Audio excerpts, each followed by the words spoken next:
Start streaming.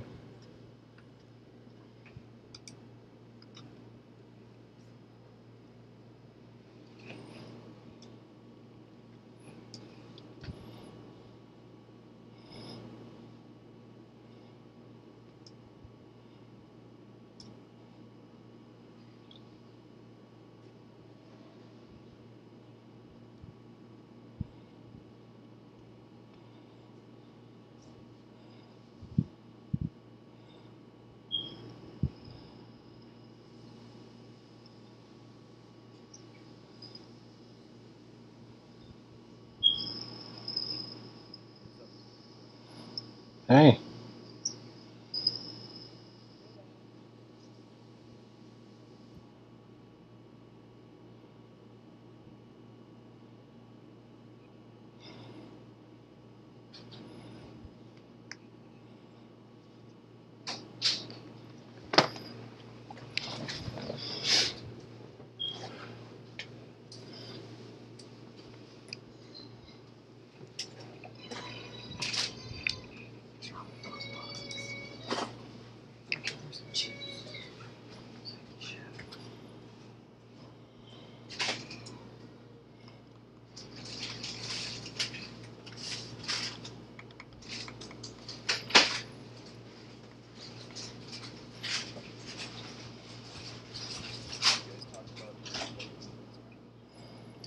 Yes, this is actually the second one so far. The first one was really just trying to explain what it is, but this one's actually going to go more in detail.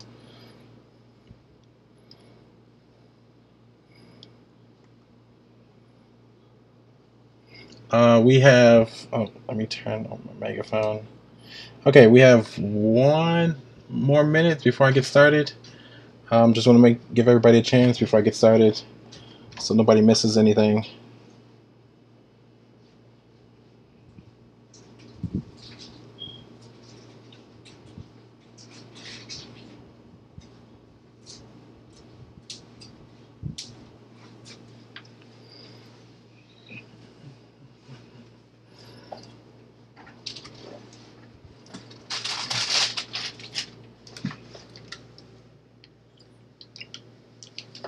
Okay, can you hurry up?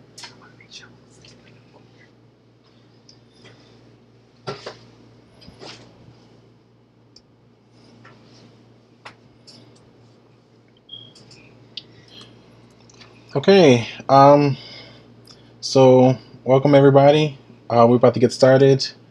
It's 7:01 now.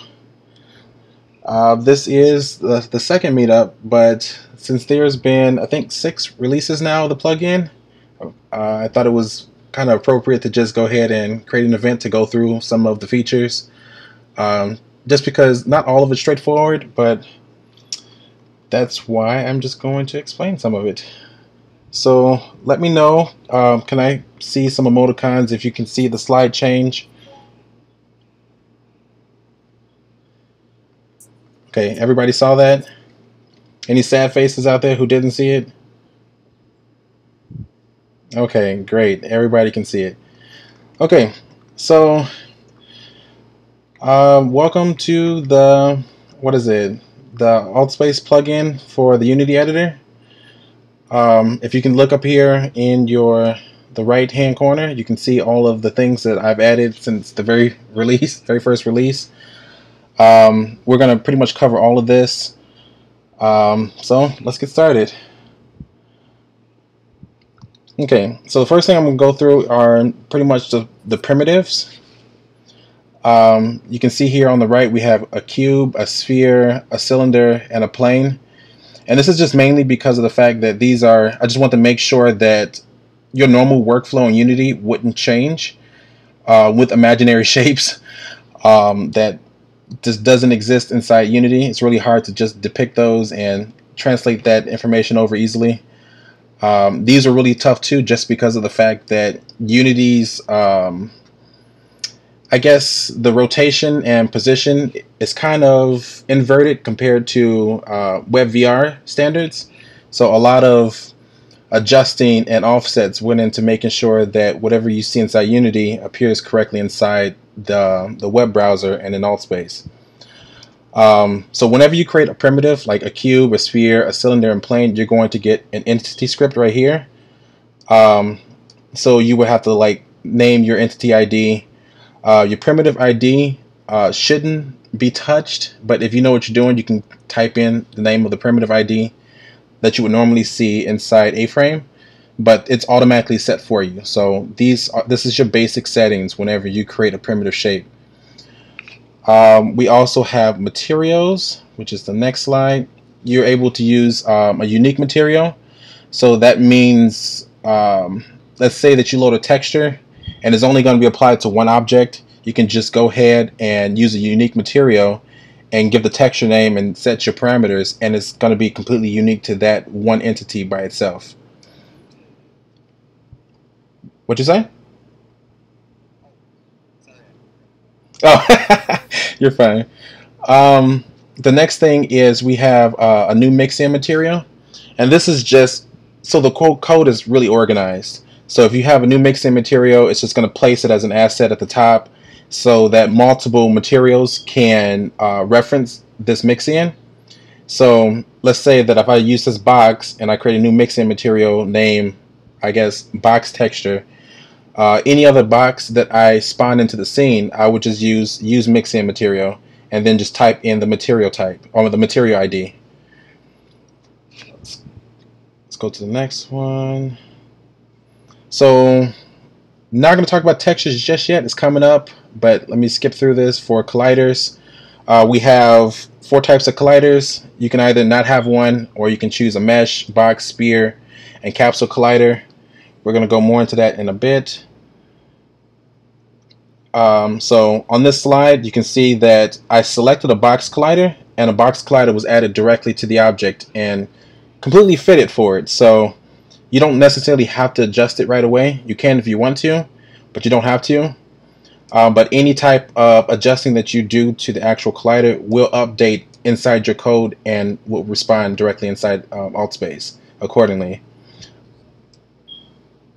Who said that? Okay.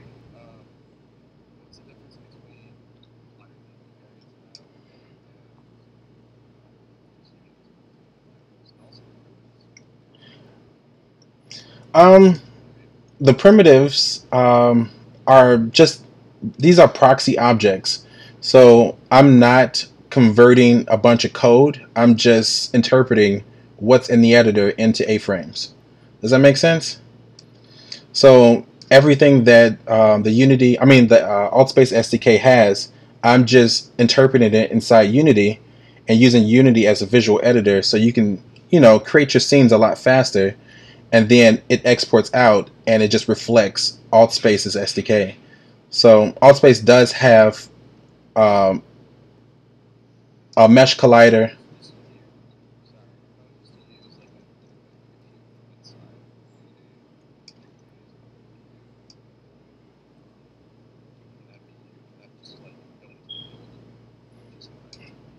You can, but you need to make sure that your entity script is attached to it, or it won't export at all. The entity script just keeps track of all of the parameters, like your position, your rotation, your scale, your materials, your textures, everything. So without that entity script, it won't export at all. Okay. Okay.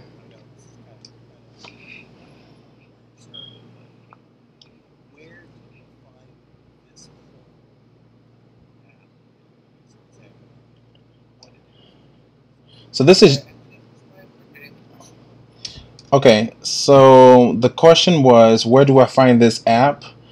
This is Unity. So you can just go to unity3d.com and just download the editor. And then if you look over at the other enclosure next to you, that's my GitHub. And you can just go ahead and download the Unity package there, and you should see the editor that you see in front of you now.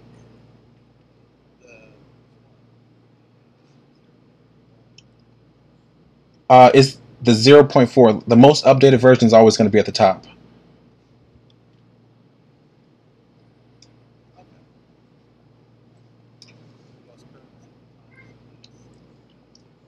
Yes, the most current version of the SDK will always be at the top on my GitHub page. Um, you can just go to GitHub and type in, what does it say there?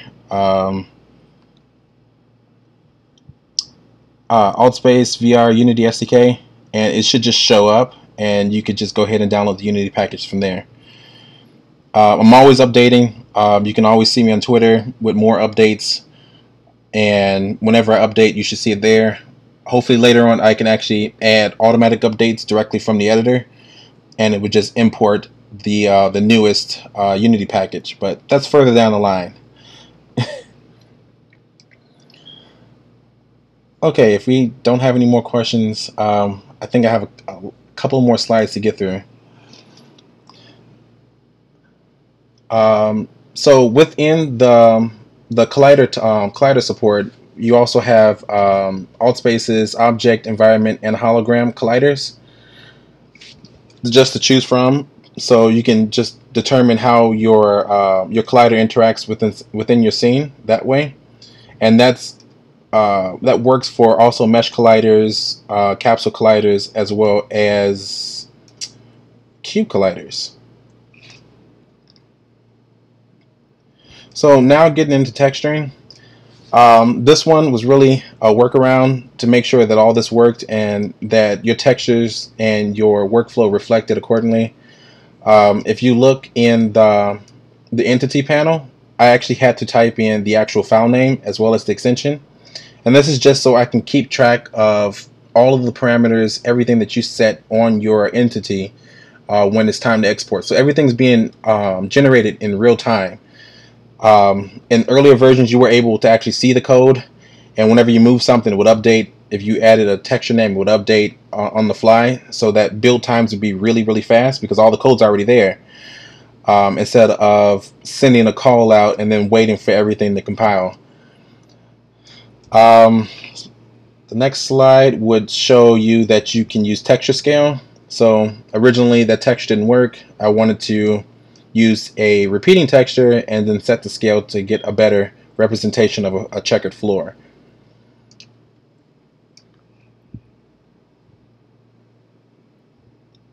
Let's go back one. Oops, I just clicked out. Did I do that? Okay, there we go. So you also notice that since I'm on a plane, you can see that there's a rendered plane side and it's at the front, but you're also able to choose front, back, and both. That's just if you want to lower the poly count. Instead of building your walls with a bunch of boxes, you can build it with a bunch of planes, and just make sure that you render both sides. So that's 2 polygons instead of 6 per wall. And you can still attach a collider to it, preferably a mesh collider. So let's keep going. The next thing is portals. I tried to make it as easy as possible, but in the panel on the right, you have in portals, and you also have in portal destination. So here you would just click on in portal, and right now we're clicked on the in portal, and we just need to make sure we set the target destination, which is, you can name it pretty much anything, but you need to also make sure your destination has the exact same name, or you won't teleport there. You'll just teleport back to the origin because it doesn't know where to send you. The next one is destination. So same thing before. The portal destination name or the destination target was main, so the destination ID also needs to be set to main as well. And you can kind of see the code, what I was talking about before, because there's no custom inspector yet for this. So this is still kind of bare, but you can see that it has the ID set to main, and the way the code spits out is that it creates all of the destinations, so that when the portals are created, you won't get lost. Because I think there's a specific order that you have to make sure that you layer your code to make sure you're teleported to the right location. And you can see in the editor there's box gizmos, so it's easy to place them out throughout the scene, instead of just hard typing in the actual values for the position and rotation. The next thing is attaching a portal to a physical object.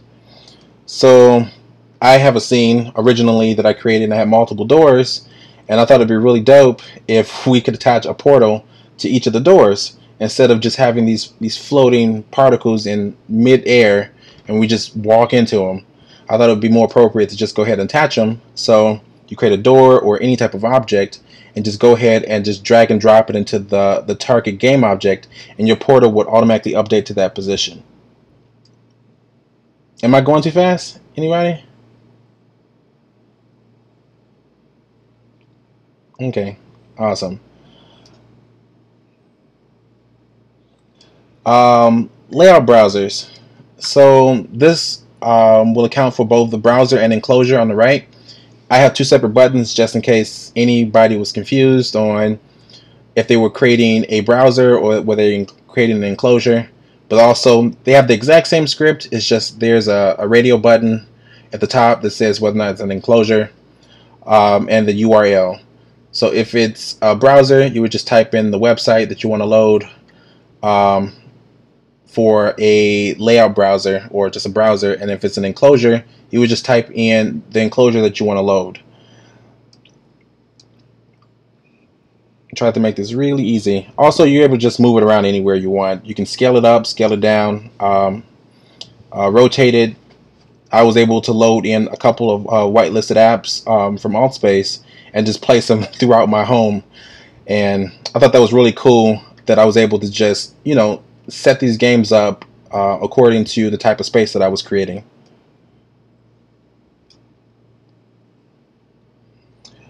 The next one is the entity animator.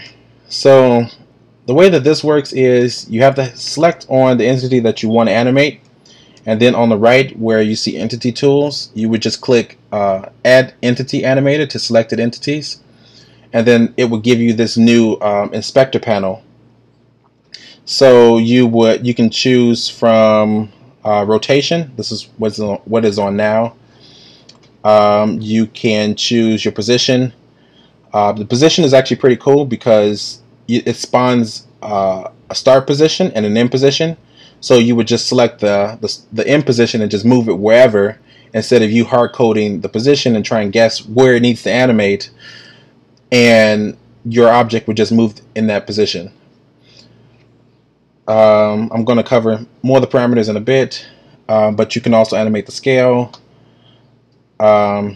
You can animate the visibility, so you can make an object turn on and off.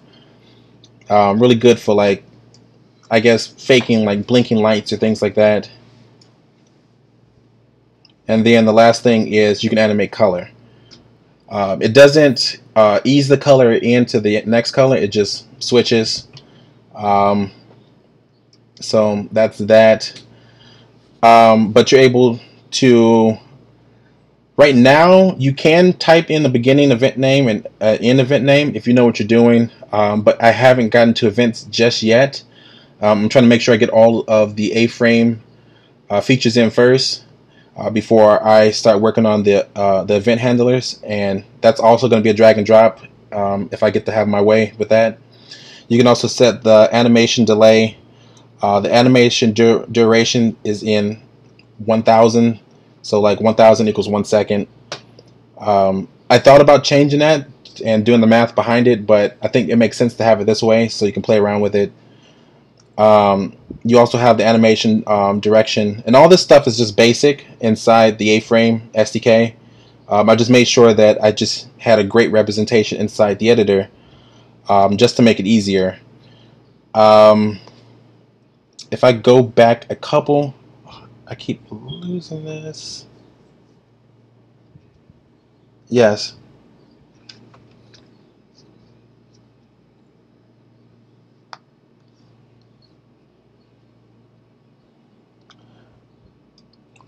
I don't know just yet. I haven't tested that. I don't think it would work for this because this is a tweening animator. But it could possibly work for the GLTF export that I have here that I'm going to cover in a second. I just haven't done a lot of like experimental things. Like I focus on one feature and I try and get through it and push it out as fast as I can. just because I'm trying to get rid of all the limitations that the editor has right now, so people can create their scenes as fast as possible. So I have a lot of things on the roadmap on things I want to create, but we all have day jobs, so this is literally on my spare time. Um, so I don't know if that answers your question, but if you want to try it, go ahead and try it. Frames. Okay, so good example here. If you look down where it says to scale, in the bottom right hand corner on the entity animator, you can see that there's like a vector 3, so it has the X, Y, and Z fields. So this was an idea that was created from somebody in the AltSpace community who tried to add the entity animator before, but their scene kept crashing because they forgot to fill in a couple of fields. So I guess this idea came from that, to just go ahead and interpret whatever from a vector 3 and just go ahead and translate that over to your to position, to scale, and to rotation. So there's no bugs if you leave a field open. It's just gonna scale to 0. So then you know what's going on. You know there's something wrong if everything keeps scaling down to 0. But your scene will still load properly.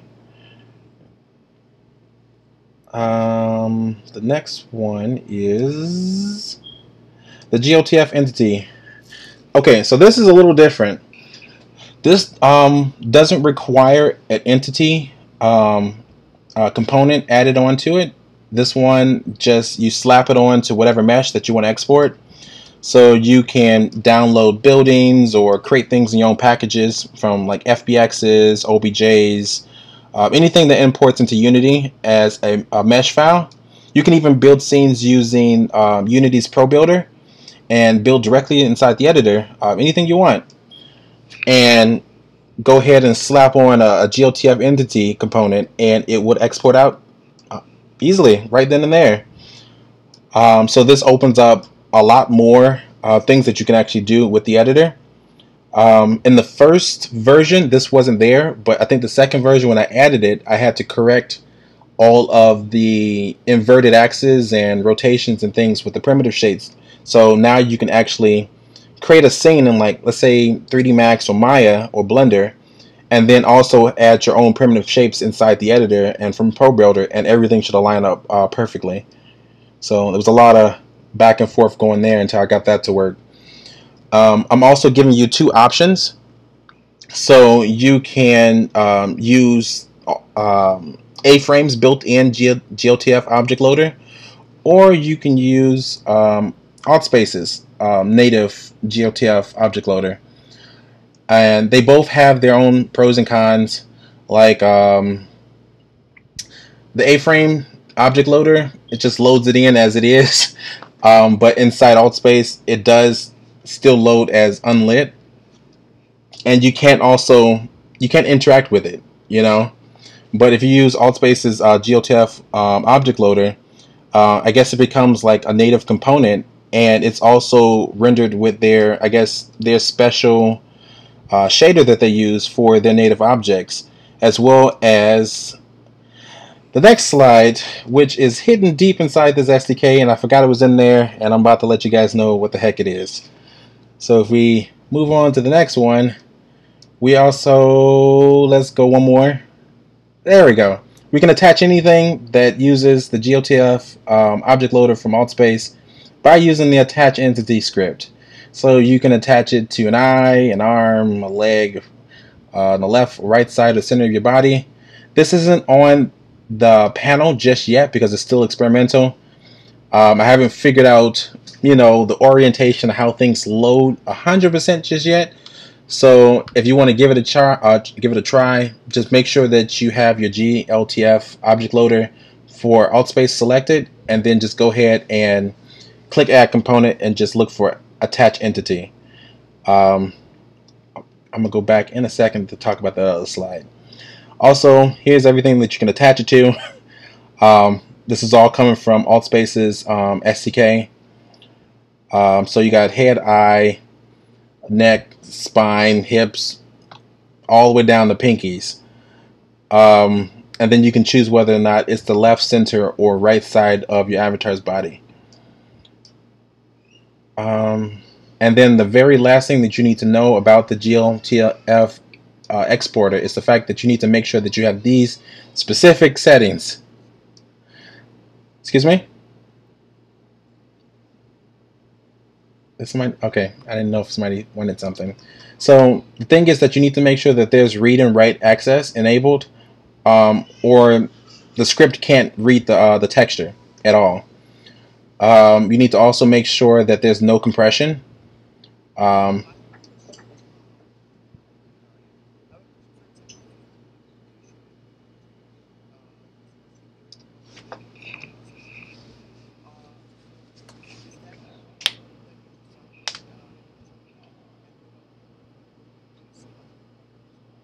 Okay, so the question was if you wanted to build on top of this SDK, what are the requirements? Yeah, it's really just go to the website, download the Unity package, import it into Unity, and get started. There's no other requirements.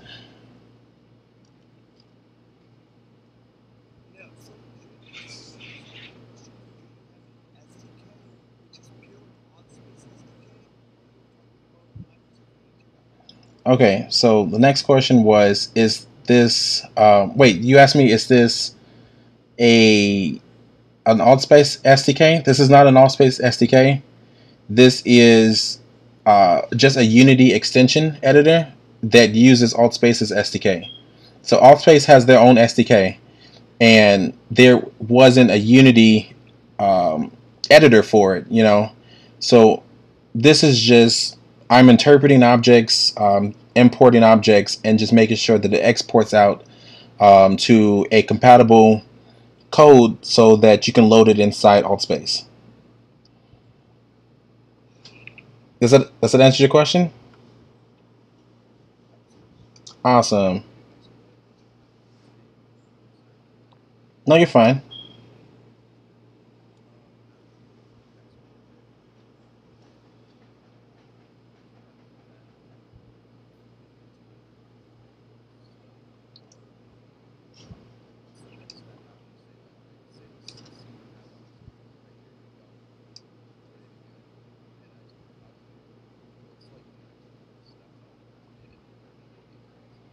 Okay, so the question,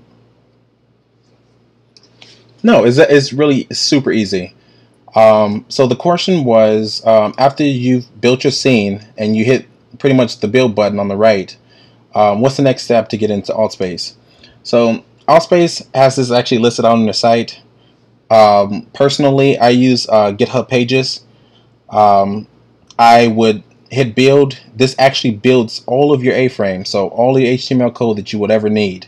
So there's no editing necessary unless you're just Superman when it comes to coding and you know exactly what you're doing. But whenever you get started with the editor, you would actually see just a long list of just sorted code, and everything's organized. So if you want to read through it, it's not encrypted, or there's no spaces at all. So it's really hard to read through it. I made sure that every entity is spaced out according to the type of entity it is, whether or not you're loading in assets and textures and things like that.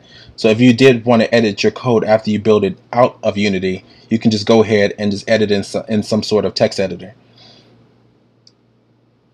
So then when you're done with that, you would just load it into wherever you want to host it. I'm hosting mine, like I said before, on GitHub Pages. And then I would take that link that GitHub Pages gives me, and then I would post it either into my home space or into one of these 3D enclosures. Does that answer your question? You're welcome. So the texture export, this is only necessary if you are using a specific texture for a GLTF export. Either it's the native one or it's AltSpace's GLTF exporter. I mean object loader. You still need to make sure that you have these settings, just so that you don't get any denied permissions. Like you click and read and write gives them permission. I mean gives the software permission to take the texture and associate it into the GLTF object. Also make sure that there's no compression. I set mine to 512 because that's literally the texture size of my texture. So I just made sure I just matched it. And then you just hit apply. And once that's applied, you can go ahead and hit build, and your object would export out perfectly. If you don't do this and you forget to do it, you will definitely see it down in the console. It's going to tell you that there's no read and write access. Please give me access, please. And it's going to beg you to death until you do it. So the next thing, we talked about that and that and that. So the next thing is the last and most recent update is AltSpace resources. So I was super excited to get this in here. I couldn't wait to get it in there just because I go to all these dope rooms in AltSpace, and I'm like, man, I really wish I could have just threw that in Unity, you know. So there we go. It's in Unity. So we can choose between effects, all of the effects that's listed on AltSpace, all of the interactables that's listed on their SDK, as well as objects. So you would just select from the list, and then you have your explosion, fire, fire truss, fireworks, smoke, sparklers, and steam. If we choose from the interactables, we have basketball, bowling ball, bowling pin, box, coin, gym, ring, soccer ball. And then from your objects, you have basketball hoop, coin, cup, gem, hoop, ring, and target archery. Don't know why these are there, but they're really fun to play with when you got a ton of people in your room. There was gems flying everywhere. I think in the last meetup, there was coins everywhere and basketballs, and we were just launching them at each other. Don't know why, but it was definitely fun. And what is else? Is that it? That is it. Thanks. So, questions.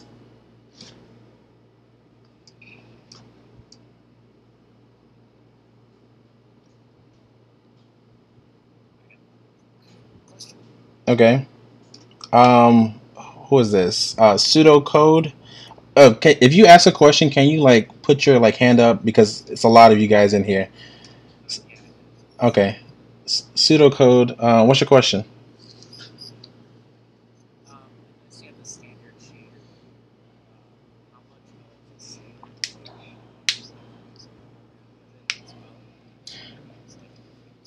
Are you referring to just the primitives or the GLTF objects? Materials wise, it's just there. Just because we can't really edit the shaders for AltSpace. It's just we have to use whatever they give us. So I just made sure that every time you load a new entity, just a new material and a new shader is just applied to your object, just so you can get a visual representation. That's why I always just stress, just test. You can load your home space link directly into your profile and just have AltSpace open on your desktop and just switch between Unity and that one. So I would hit build, I would just drag it into GitHub, refresh, and then go into AltSpace and test. And it's it takes maybe 30 seconds to 15 seconds to 30 seconds to get it from Unity to AltSpace with that pipeline, and it's just super fast. So if something doesn't look right, just go back and change it, hit build again, re-upload your index.html file, and it's right there.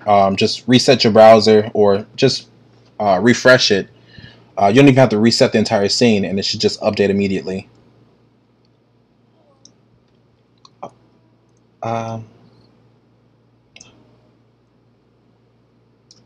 Is there any more questions before I start talking about what's coming next?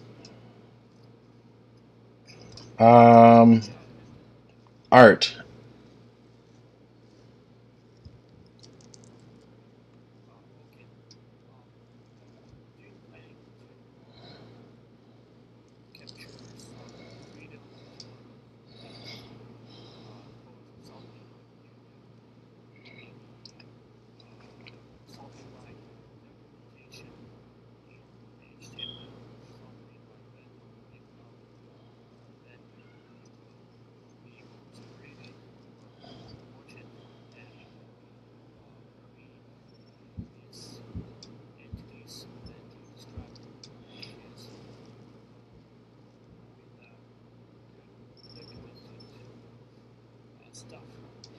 Okay.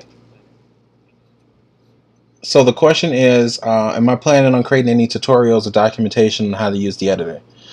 There are a couple of videos that I've already recorded. I just haven't posted them yet, just because I was trying to get.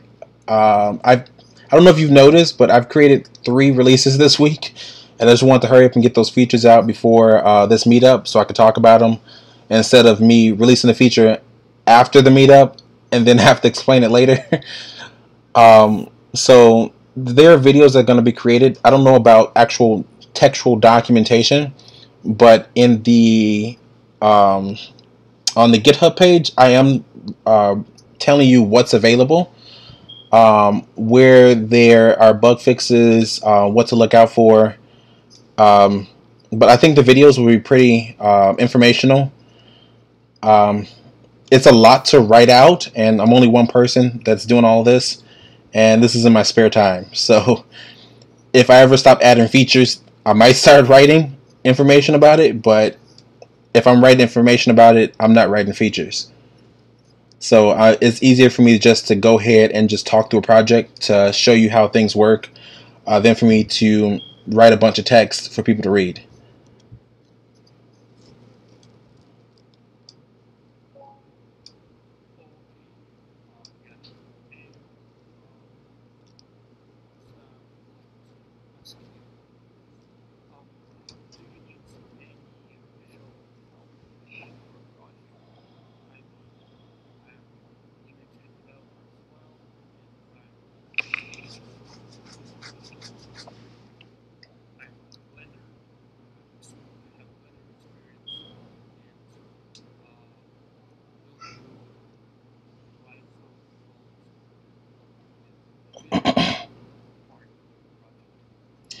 Okay, so the question was, do I need help with any type of visuals or anything? I don't think so. And also the programming side, to me, it's actually like super easy. I just started this a couple weeks ago, and I already have like a ton of code. Um, you can fork the repository and create your own version of it, but I don't think at the moment I need any help working on it, just because this isn't my day job, and I don't put 100% into this. This is really just a 10% of my time.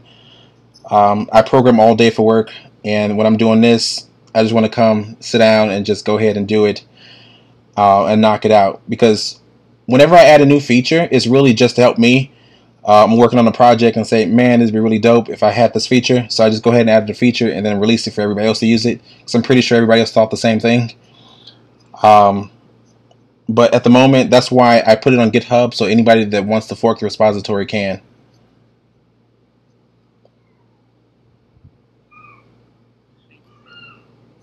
You're welcome. Um, let's see. First, there is Scott, and then there is Dave. So Scott first, and then Dave.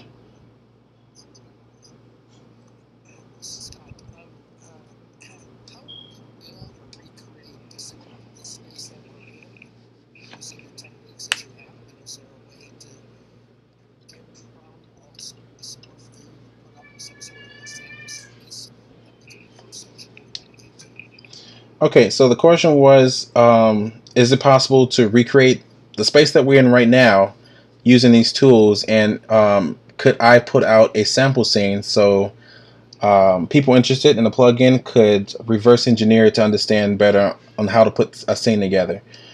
Yes, you can build all of this inside the editor.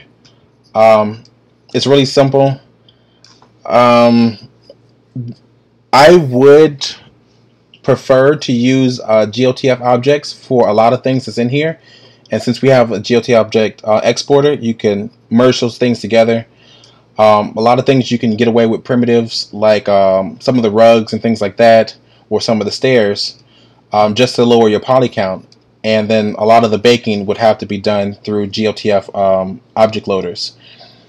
But sample scenes, I'm planning on releasing a sample scene along with the tutorial that I recorded. All of that's actually done. Just haven't released it yet because I wanted to get through this first. Just because this is still fairly new, and I wanted to put this out here first so everybody understand how to use things and understand the component system and stuff like that. So later on, I will be adding it to this same GitHub page that you see loaded inside the space, a sample project for you just to open up inside the. I'm not going to put it inside the actual package, but I'm just going to make sure that you know which package it's loaded with, and then hopefully try and keep that sample updated, because I'm putting a lot of features in. So the plugin is going to rapidly continue to change. Not anything that's going to break anything, but more features are going to keep being added. So I kind of want that to reflect on the sample scene as well, so that you understand what you can and can't do.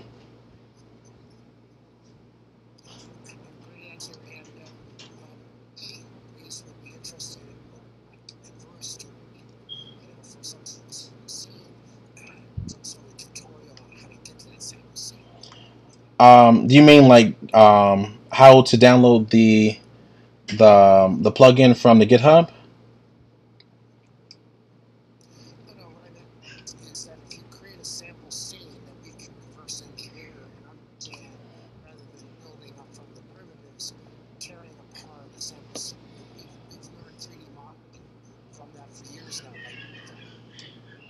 So you want a sample scene that you're able to reverse engineer from primitives and not from GOTF objects?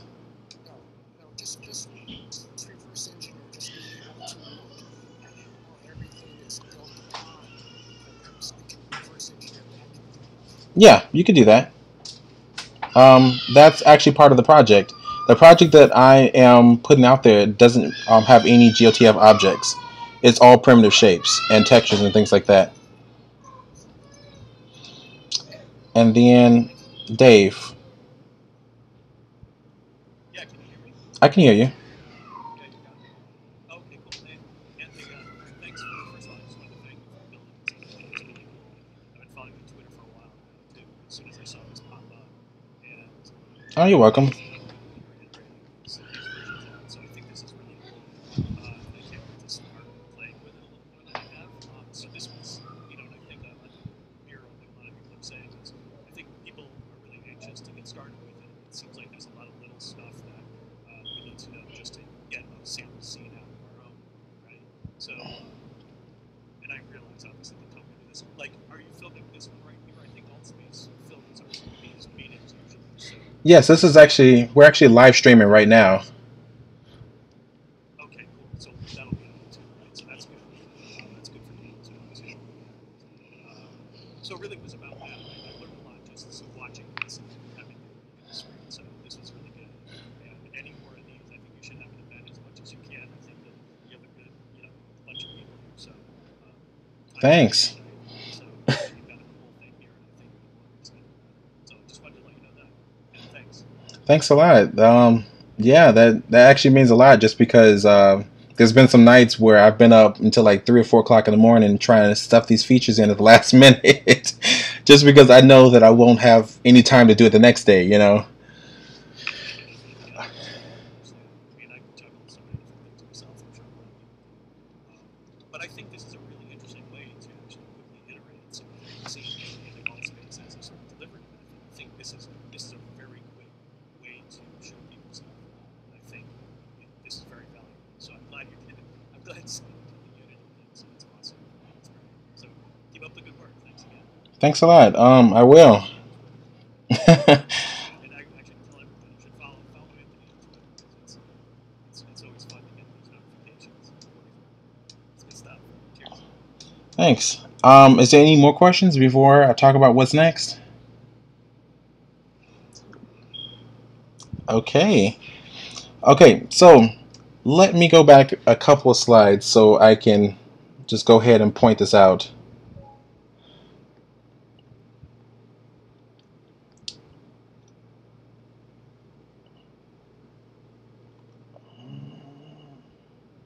Okay, so the attach entity script. The reason why this is not inside the main panel is because I'm going to create an entire new window that has a representation of, I guess, an avatar, and then you can drag and drop 3D models directly onto these nodes, and then the entire thing will export out. So whenever you walk into a scene, let's say for example a masquerade party or a Halloween party, people can come in and select from which Halloween costume they want, and everybody will be dressed up in these models.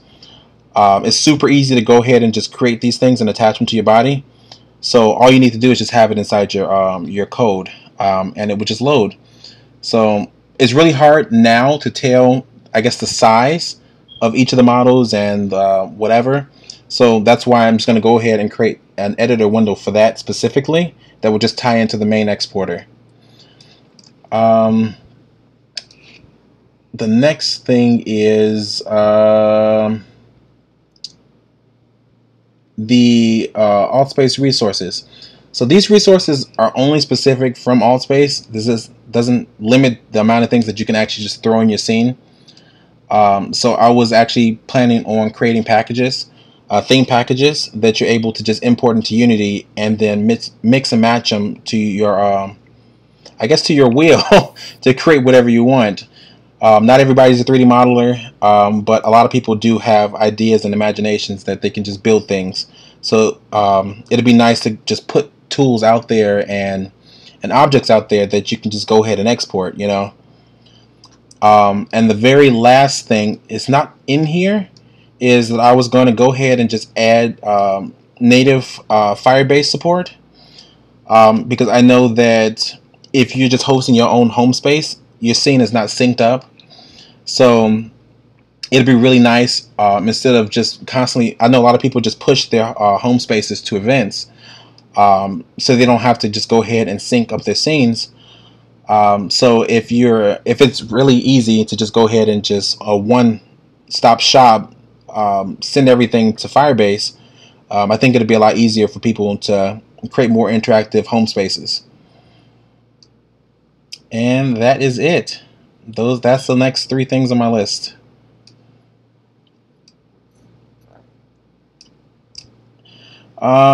So that's it. We still have 15 minutes to spare, so if you have any more questions, feel free to ask. If not, then thanks everybody for coming.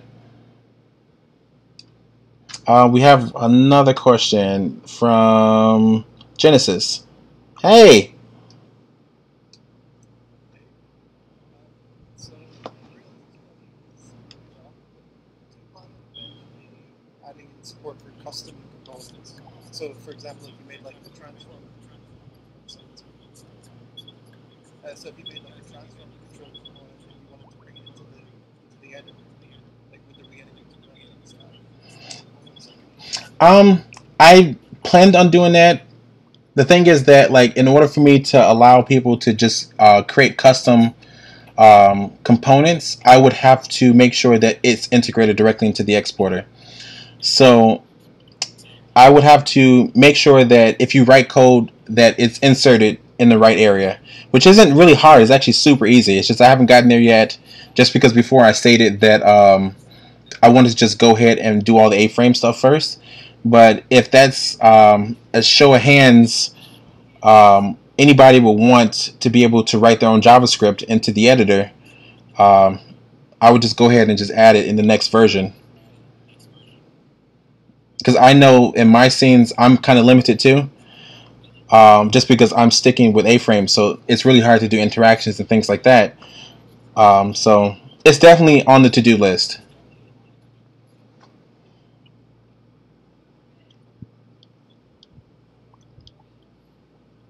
Is there any more questions before I stop recording?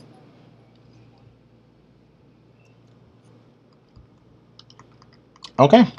Well, thanks again for everybody coming out. I'm about to stop recording, and I'm just going to chill in here until 8 o'clock.